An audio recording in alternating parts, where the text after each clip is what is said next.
Olá, boa noite. Você vai ver hoje no segunda edição. 2 tragédias nas águas do Rio Grande do Sul. No norte, a Marinha reforça buscas a jovem desaparecido após barco afundar no Rio Uruguai. Comportas de usina hidrelétrica são fechadas para auxiliar nos trabalhos. No sul do estado, 2 pessoas morrem no naufrágio de um barco pesqueiro. 3 foram resgatadas, 2 seguem desaparecidas. Para evitar surpresas com multas, motoristas serão avisados antes de iniciar as viagens no Rio Grande do Sul. Eles vão saber onde a Polícia Rodoviária Federal terá radar fiscalizando a velocidade. Confira estas e outras informações a partir de agora, no segunda edição que já está no ar.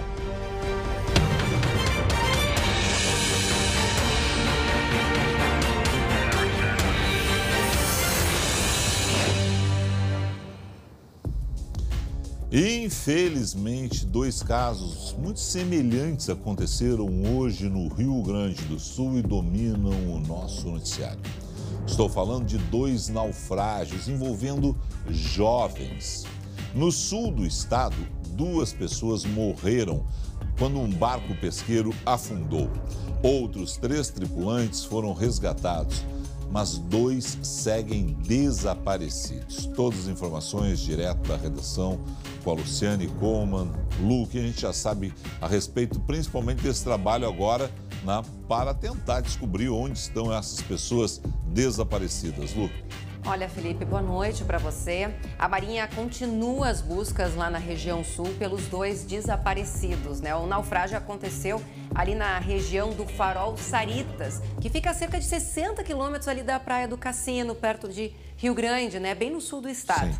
Desde cedo a Marinha está trabalhando no resgate. Esse naufrágio aconteceu por volta das 6h40 da manhã.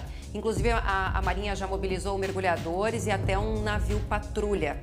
2 sobreviventes foram encontrados na praia com vida, mas no total foram 3 sobreviventes que foram resgatados. A Capitania dos Portos vai abrir um inquérito para apurar o que causou esse naufrágio dessa embarcação pesqueira. E por enquanto, Felipe, a embarcação ainda não foi identificada pela Marinha. Então, reforçando, foram 2 mortos, 3 sobreviventes e 2 continuam, infelizmente, desaparecidos. Bom, e esse trabalho vai virar agora à noite. A Marinha vai seguir com esse trabalho, com seus barcos, porque ali há uma unidade muito grande da Marinha do Brasil e faz um trabalho maravilhoso. O pessoal do 5º Distrito Naval vai seguir tentando encontrar essas 2 pessoas e a gente torce para que sejam encontradas com vida, apesar das dificuldades que todos sabemos existir naquela área. Lu, resgate no Rio Uruguai, outra tragédia, infelizmente também envolvendo jovens. Pois é, né, Felipe? Esse caso aconteceu ontem, no fim da noite, lá no Rio Uruguai. Muitos estudantes gaúchos, que cursam na universidade ali da cidade de Itapiranga, em Santa Catarina, eles fazem essa travessia todo dia, diariamente, de barco. Eles saem ali de Barra do Guarita em direção a Itapiranga. E aí ontem, no final da noite, um desses barcos, que estavam com 13 passageiros, além do condutor, ele acabou afundando. Um jovem continua desaparecido, é o Andrei Franchini, de 19 anos. Os outros estudantes todos se salvaram, alguns tiveram ali que nadar em torno de 1 quilômetro até a margem, mas o restante está salvo. E por lá os bombeiros, tanto do Rio Grande do Sul como de Santa Catarina, estão fazendo as buscas, estão auxiliando as buscas para tentar localizar este rapaz. Os estudantes que estavam, contaram para os bombeiros, Felipe, que eles estavam fazendo essa travessia, retornando para casa, ou seja, saíram lá de Santa Catarina, onde eles estudam na Unidade Central de Educação AFAI. Sim. Em direção à Barra do Guarita, quando um outro barco cruzou, ele fez aquela marola e aí começou a entrar água pela frente. A embarcação afundou, e foi um desespero, um pavor, Muitos tiveram então que nadar até a margem. Havia outros barcos ali nas proximidades, porque é um horário que há realmente esse trânsito de barcos ali naquela região, auxiliaram no resgate dos sobreviventes, mas infelizmente a gente tem um desaparecido. Hoje, durante todo o dia, então, os bombeiros do Rio Grande do Sul e Santa Catarina, né, fizeram as buscas. Eles localizaram em torno de 10 quilômetros ali de onde aconteceu o naufrágio, alguns equipamentos como... Em função da correnteza, né? Exatamente. Eles localizaram alguns objetos da embarcação, mas ainda, enfim, não localizaram o Andrei Franchini, de 19 anos, que continua, então, desaparecido, né? Bom, Lu, nós vamos voltar em instantes a esse assunto, porque, afinal de contas, são duas tragédias envolvendo o Rio Grande do Sul em águas, né? E a gente tem essas pessoas ainda desaparecidas, torce para que, tanto no sul do estado quanto no norte, as pessoas sejam encontradas com vida. Claro que há uma dificuldade, mas há um grande trabalho do pessoal da Marinha, Corpo de Bombeiros, Brigada Militar, uma solidariedade das pessoas das duas regiões na busca a esses jovens. Em instantes, mais informações ainda nesta edição do SBT Rio Grande. Os gaúchos que pegarem rodovias estaduais neste verão, atenção, hein? Não vai mais ter aquela desculpa de eu não sabia. Todos nós seremos avisados antecipadamente onde estão os radares móveis. O governo decidiu divulgar os pontos de fiscalização para evitar a reclamação de que surpreendeu motoristas para arrecadar mais com as multas. Ninguém vai ser pego de surpresa. A partir de dezembro, o governo gaúcho vai divulgar toda semana a localização dos radares móveis nas rodovias estaduais. Eu não sou de correr, né? Eu vou devagar porque eu tenho muito medo de acidente. Mas eu acho que sim, que deveria de avisar sim. É precaver para quem quer burlar, né? Isso é a situação. Se tu souber onde é que tu vai estar, tu vai diminuir a marcha ali, né? A medida foi apresentada nesta quinta-feira em Porto Alegre. Muitas vezes se utilizam e se percebe, né, que o cidadão gostaria de saber, né, que não está escondido, que lá está o policial, sim, fazendo o seu trabalho, a sua fiscalização, na orientação, no limite de velocidade. Não vai ser dado nem horário, nem quilometragem, né, somente, nem o dia, mas naquela semana onde vamos concentrar os nossos esforços para atuar em cima desse tipo de infração de trânsito. Desde julho, as rodovias estaduais estão sem pardais, porque o contrato de locação foi encerrado. O Comando Rodoviário da Brigada Militar possui cerca de 40 radares móveis, além de 20 monóculos, equipamento que também registra a velocidade dos veículos. A ideia é que, durante o veraneio, a fiscalização seja concentrada nas estradas de maior movimento, como aqui, na RS 040, que dá acesso ao litoral norte. O objetivo é conscientizar os motoristas a trafegarem dentro dos limites de velocidade. O mínimo que a gente tem que saber é onde tem os radares móveis. A gente já ganha multa sem saber por quê. Eu sou motorista há mais de 50 anos e já levei multa. De excesso de velocidade, levei uma. 8 quilômetros a mais, 68, aqui na faixa aqui. Quem anda certo não vê nada disso aí.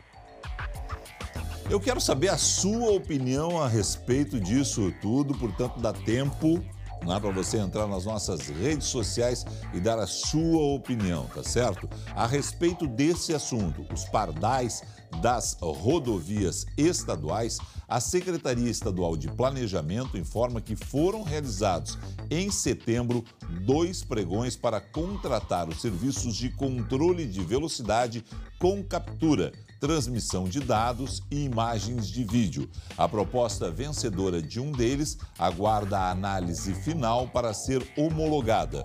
Mas o segundo pregão está suspenso porque uma das empresas concorrentes entrou com uma ação na Justiça. Minha opinião a respeito da ideia. Eu não gosto desse assunto envolvendo emboscada, né? Porque é o que o pessoal falava, uma emboscada. Eles estão ali para nos multar. Parabéns, governo. A desculpa vai acabar. Eu gosto de transparência e a medida da Polícia Rodoviária Estadual, do governo gaúcho, vai acabar com a mentira de muitos irresponsáveis que saem por aí correndo feito loucos, colocando a vida deles, o que sinceramente não teria nada a ver com isso, se fosse só deles, mas também a de outras pessoas. E aí inclui a mim, a minha família e milhares de pessoas que percorrem as estradas gaúchas cumprindo a lei e a velocidade. Nossas estradas são ruins, a maioria delas péssimas, e boa parte, não todos os motoristas, se acham pilotos de Fórmula 1. Querem ser pilotos? Vão a Tarumã, vão ao Veloparque, sabe? Tem pista no Rio Grande do Sul para você ser piloto. Não são as estradas gaúchas. Espero que eles sejam devidamente multados, porque mesmo com o aviso, muitos seguirão sendo, sim, multados, porque é só a gente olhar o caso dos pardais. Os pardais que estão parados no mesmo lugar durante anos e mesmo assim seguem multando, apesar de todos saberem onde eles estão. A medida da Brigada Militar, Polícia Rodoviária Estadual, o governo gaúcho, vai colocar mais luz sobre esses irresponsáveis e isso é ótimo. Transparência é sempre bom. Vamos ver as nossas mensagens aqui dos nossos telespectadores que estão chegando nas nossas redes sociais. Entre em contato conosco. Facebook, SBT RS Oficial. Instagram, @SBTRS. Twitter, @SBTRS. É indústria da multa, sim. Antes se escondiam atrás das moitas. Aqui está falando de uma BR, né? Só para salientar, tá certo? A medida é para governo do estado, né? Para estradas estaduais. Mas atrás das moitas nas curvas da BR-470 na Serra. Agora que tiraram os radares, você não vê mais nenhuma viatura parada nos tais pontos estratégicos. Graças a Deus não tem acidentes, diz o Joel Refati nas nossas redes sociais. Vamos mais uma aí?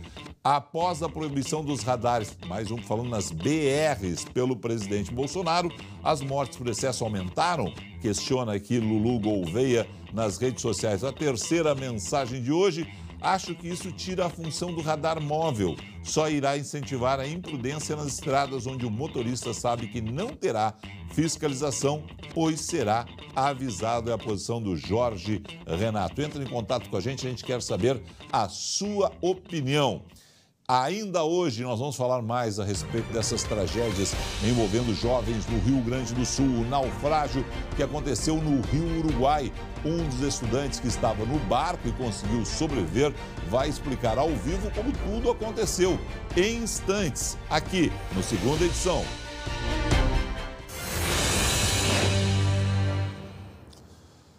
Voltamos com a Segunda Edição e vamos falar agora mais sobre o naufrágio que aconteceu com um barco que transportava estudantes no norte do estado.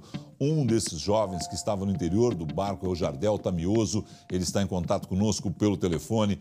Jardel, o que aconteceu na noite passada? Boa noite, Felipe. Boa noite, Luciane. Boa noite, ouvintes do SBT. O que era para ser uma simples travessia normal durante uma semana acabou sendo uma noite de pesadelo.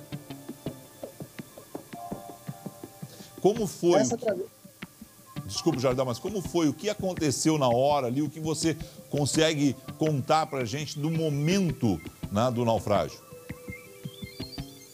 Olha, foi uma cena muito terrível. A gente estava fazendo a travessia e começou a entrar água dentro do barco, pela ponta do barco. Começou a entrar mais água e começou a afundar a ponta do barco. O pessoal que estava na frente começou a vir para trás, mas já era tarde, conforme a água ia entrando, ia fazendo peso, e nesse modo foi afundando a ponta do barco. Quando chegou na metade, ele afundou e virou o barquinho. Você faz essa travessia todos os dias. A questão da segurança de vocês. Os coletes estavam à disposição, alguém usa o colete nessa travessia, já que é um costume tão grande, muitas vezes as pessoas relaxam com isso? A travessia sempre foi segura, e como é de comodidade de todos os alunos, a gente costuma não usar o colete, está à disposição na sua comodidade, como é pouco tempo de travessia, cerca de 1, 2 minutos, a gente acaba não usando, que deveria ser obrigatório, até um pouco pela questão do piloto, devia orientar um pouquinho mais melhor e fazer os alunos utilizarem o colete. E dessa forma o pessoal não utilizou nessa noite. Como não utiliza outras vezes também. É raro. Qual a expectativa de vocês, né, em relação ao desaparecimento, ao desaparecido? Olha, é uma pena muito grande, a gente está muito apreensivo, é um colega, é um amigo, é uma pessoa que está lá desaparecida e a gente teme que possa encontrar aí essa pessoa com vida. Já se passaram bastante tempo desde o desaparecimento e no momento do naufrágio a gente gritou chamando ele, eu andei e ele não respondeu. Nesse momento a gente foi se socorrendo e saiu fora do rio com a ajuda de outros barcos e daí não se teve mais contato com ele. Jardel, hoje o bombeiro aí da região, ele falou durante o SBT Rio Grande que alguns, inclusive, tiveram que nadar até a margem, nadaram ali em torno de 1 quilômetro, que alguns barcos ajudaram ali no resgate, mas que alguns, inclusive, tiveram que nadar, é isso? Como a distância do rio é cerca de 800 metros de largura, a gente acabou naufragando na metade do rio, cerca de 400 metros da margem. Então, um pouco do pessoal ficou espalhado nadando, um pouco do pessoal ficou abraçado nos barquinhos, com ele virado, e eu, juntamente com a minha namorada, eu orientei que a gente descesse rio abaixo, a favor do rio, tentando chegar na margem, para possivelmente se agarrar num galho, alguma coisa para se segurar. Mas como a distância era muito grande, até a gente chegar, a ajuda chegou. Demorando cerca de 5 a 10 minutos, veio outros 2 barcos e fizeram o socorro do pessoal que estava na água. O pessoal estava espalhado. Nossa, que cena, eu imagino, né? Como era a correnteza do rio naquele momento e também a temperatura da água, que sempre atrapalha muita gente que não tem a habilidade, né, de nadar, Jardel. Isso, por azar até parece que esse integrante que está desaparecido não sabia nadar muito bem e tinha mais um colega que sobreviveu também que não sabia nadar. E é uma ocasião até minha, eu acredito que eu senti mais dificuldade, pois eu estou com uma cirurgia de ligamento no joelho, estou caminhando de muletas. Nossa. E isso me judiou bastante. Foi pela dificuldade de conseguir nadar, de conseguir sair fora da água, ou até mesmo de nadar. Muito complicado. Jardel, a gente quer agradecer a você, estamos todos nós aqui na expectativa de que tenha tudo certo, né? E que seja encontrado com vida e que seja um desaparecimento longo em função de problemas da correnteza do rio, das cheias do rio, né? Mas que tudo dê certo ao final dessa busca que está sendo realizada aí na região, tá certo? Obrigado a você. Jardel. Obrigado. Bom, Lu, conversamos aí com o Jardel Tamioso, né? Estudante de agronomia, que estava no barco no momento do afundamento, conseguiu inclusive tirar ele e a namorada dele do local, mesmo com todos os problemas físicos pós-cirúrgicos dele. Qual é a situação das chuvas, Lu? Porque afinal de contas a gente tem rios cheios, rios mais altos que o normal no Rio Grande do Sul. Olha, Felipe, segundo agora o último relatório da Defesa Civil, viu, já são 31 o número de municípios atingidos pelas chuvas, né, com algum dano.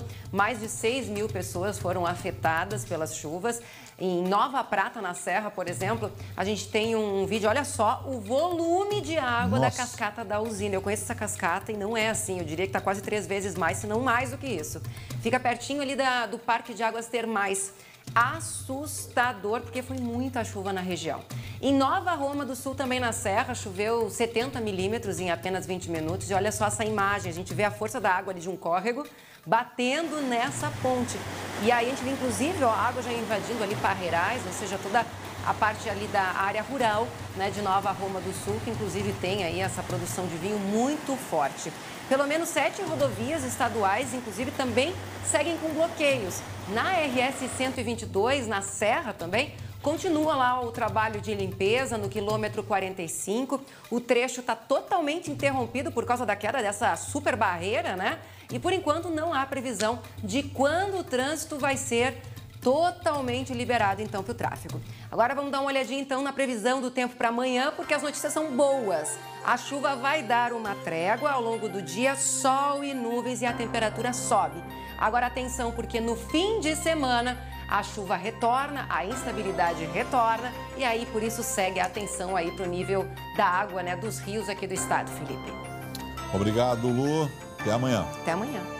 Deixa eu dar uma lembrada em você, uma dica, né? O final de semana está chegando. Vá e participe da terceira edição do Festival da Cerveja que acontece no Shopping Total, com shows clássicos e uma entrada gratuita, franca. O evento acontece sábado e domingo a partir das 11h30 da manhã, naquela maravilha que é o Shopping Total, tá certo? Obrigado a você pela sua audiência. Mais notícias locais amanhã às 11h40 com o André Har. Na sequência, o esporte. Tchau.